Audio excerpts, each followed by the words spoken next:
sa Dutch Police sa kanilang pagtulong sa atin na mabuo yung programa ngayong hapon na ito at sa pagpahintulot na tayo ay magkaroon ng rally para kay Pangulong Rodrigo Duterte. Maraming salamat po sa Dutch Police and of course sa local government ng The Hague at sa Foreign Ministry ng the Netherlands. Maraming salamat sa kanila. Ang susunod na pagpapasalamat po ay mula sa akin para sa ating mga organizers ngayong hapon na ito sa Executive Committee na nag-meeting araw-araw, iba't ibang time zone para pag-usapan kung paano natin maisagawa ang ating pagsuporta, pagpapakita ng suporta kay Pangulong Rodrigo Duterte na matiwasay at maayos ang ating pagsama-sama ngayong hapon na ito. Duterte! Duterte! Duterte! Duterte! Duterte! Kanina, nung naglalakad ako papunta dito sa park, meron akong mga nakasalubong na mga galing Germany. At tinanong ko sila kung gaano katagal ang biyahe mo, ma'am, papunta dito. Sabi niya, 9 hours daw. At 9 hours din daw siyang babiyahe pauwi. So ganyan ang pinapakita ninyo na pagsuporta kay Pangulong Duterte at pagmamahal sa ating bayan. Maraming salamat sa inyong lahat. Alam ko, lahat kayo may hanap buhay, may kailangan asikasuhin, may mga personal na pinagdadaanan, merong kailangan na paglalaban na gawin sa mga damit ninyo, paglilinis ng bahay, pagbayad ng utang,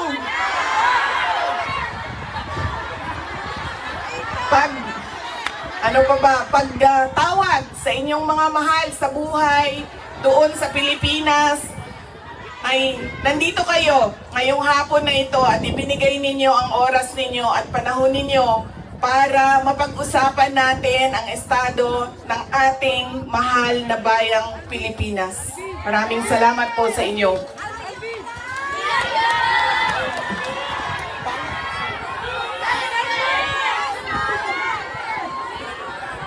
Naikwento ko na ito noon, pero mas mahalaga yung kwento ngayon dahil napag-usapan namin siya ni Pangulong Duterte doon sa loob ng detention center ng ICC.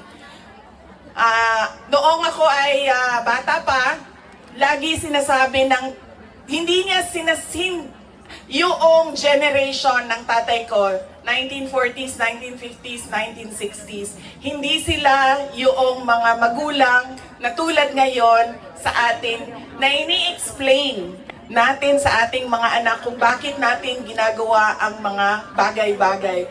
Lagi dapat may explanation. Sa kanilang henerasyon ay diretso ka lang pagsasabihan or pagalitan. Ganun yung generation nila. Nung ako ay lumalaki, lagi niya sinasabi sa akin, hindi ka tao sa paningin ko kung hindi ka doktor o abogado. Lagi niya yang paulit-ulit habang ako ay lumalaki. Lagi niya yan sinasabi, pag hindi ka natapos ng pag-aaral mo, magiging abo ka dyan sa gilid ng daan. You always emphasize that you mean nothing to the world if you do not finish your education. That was his, that is my greatest gratitude to my father. The emphasis he gave in education. Wala namang problema sa akin yun nung ako ay lumalaki dahil gusto ko din naman talaga maging doktor. Kaya on that point, pareho kami ng, hindi ako yung pinipilit ng mga magulang na magdoktor ka kahit ayaw. So walang naging problema sa amin doon. Pero nung hindi man naging successful yung aking pagpasok sa medisina, ay lumipat ako sa pagiging abogado dahil binigyan din naman ako ng option ng aking tatay na pwede ang abogado. Yun lang ang katanggap-tanggap sa kanya, maging abogado o maging doktor. Noong nakapag-usap kami, noong isang araw, sabi niya sa akin, naging forceful ba ako? Mapilit ba ako sa pagsabi ko sa iyo na maging abogado ka? Sabi ko, oo. Sinasabihan mo ako, pinapagalitan mo ako. Lagi. Kinento ko sa kanya na isang beses, bihira akong umiyak. Pero isang beses, dahil nalaman ko na hindi ako makakatuloy sa 4th year law school dahil meron akong isang bagsak na subject. Wala akong ibang masabihan nung sakit na nararamdaman ko. Kasi pakiramdam ko, yung tatay ko lang din, makakaintindi sa akin dahil dumaan din siya ng law school. So tinawagan ko siya. Hindi ako makapagsalita. Iyak lang ako ng iyak. Humahagulgul ako sa iyak na sinasabi lang niya, hello, hello, hello, nasaan ka? Nasaan ka? Yun lang ang sinasabi niya, nakidnap ka ba? Nakidnap ka? Tapos iyak lang ako ng iyak. Tapos dalawa lang ang tanong niya na paulit-ulit, nakidnap ka ba o buntis ka ba? At that point na paulit-ulit na niyang tinatanong kung buntis ba ako, sabi ko na sa kanya, pa, hindi naman siguro umiiyak ang babaeng buntis. Siguro happy. Happy siya, no? Na buntis siya. Sabi ko, nahihirapan ako sa isang subject ko and pakiramdam ko, sasabit ako dito. Tapos ang sagot lang niya sa akin ay, sabi niya, yun lang pala eh, bakit mo ko tinatawagan, mag-aral ka na. Ganon. Ganon ka tigas yung kanyang paninindigan, paniniwala at pagpipilit na ipursige ko ang aking edukasyon. Wala nang, wag ka na umiyak, mag-aral ka, magbadali lang yan, lumabas ka muna, magkape ka, wala. Sinabi lang niya sa akin, yun lang pala. Ibaba mo na yung telepono at bumalik ka na sa pag-aaral mo. Kaya noong ako ay naging abogado, yun din yon ang sinasabi ng kaibigan ng tatay ko sa akin na nakita niya ang tatay ko, sobrang saya. Yung araw na yon na nalaman niya na naging abogado ako, yun yung sobrang saya niya. At sinabi sa akin nung kaibigan ng tatay ko, sabi niya, hindi mo maiintindihan kaming mga tatay, na kaming mga abogado, pag nagkaroon kami ng anak na abogado. Ganun, iba yung saya namin kapag nakikita namin na meron na kaming anak na abogado. Sabi niya sa akin doon, sabi niya, pinilit ba kita? Sabi ko, hindi lang pilit.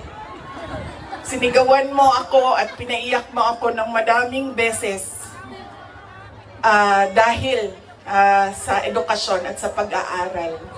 At sabi niya, di buti na lang dahil meron akong abogado ngayon na anak na inutos-utusan ko dyan. Kausapin niyang mga huwes dyan. At ngumiti siya. He smiled. And it seemed to me that it was a comfort to him that he had a daughter who is a lawyer. In fact, sabi niya,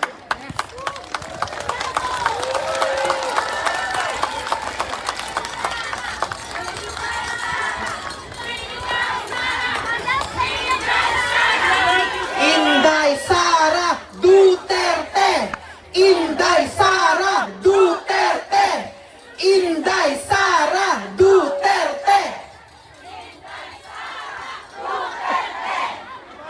Sabi niya, lagi, pag pumapasok ako doon at nagkakaroon kami ng oras na makapag-usap, sinasabi niya, kailan ka ba uwi ng Pilipinas? Anong date ka uuwi ng Pilipinas? Anong ginagawa mo dito? Bakit hindi ka pa umuwi sa Pilipinas? Sinasabi ko sa kanya, inaayos ko lang yung sistema dito at pagkatapos inaantay ko yung mga kapatid ko na pumunta dito. At sinabi niya, ito din, may patama din or diretso din, bullseye din sa edukasyon. Sabi niya, sabihan mo si Paulo na okay lang ako.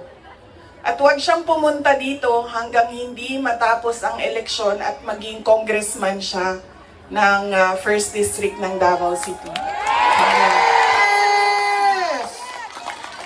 At sabi niya, sabihin mo kay Baste, hindi siya pwedeng pumunta dito hanggang hindi matapos at ma-elect siyang Vice Mayor ng Davao City.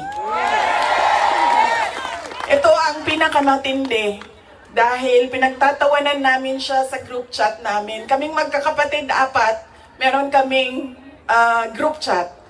Dahil ang sinabi niya kay Veronica, sabi niya, sabihin mo kay Kitty, hindi siya pwede bumisita dito hanggang hindi siya abogado.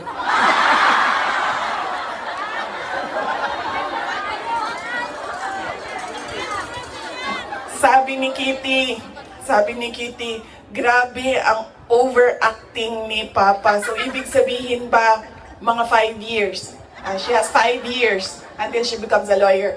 Na meron pa akong 5 taon na bago ako makabisita. Ganon siya kahit na nandun siya sa loob. Ang kanyang iniisip, unang-una, yung mga kapatid ko na kailangan magtrabaho para sa syudad ng Davao, yung kapatid ko na kailangan mag-aral. Yun pa rin ang iniisip niya. At kapag tinanong mo siya, pa, ano ba ang kailangan mo dito sa loob? Ang sinasabi lang niya, alam mo yon, mga bagay na shaving cream, Coke Zero,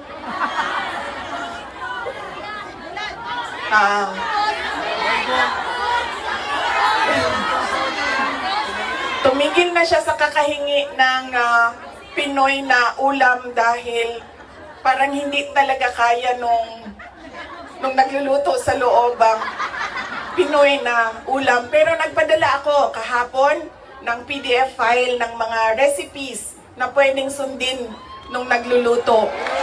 Yes!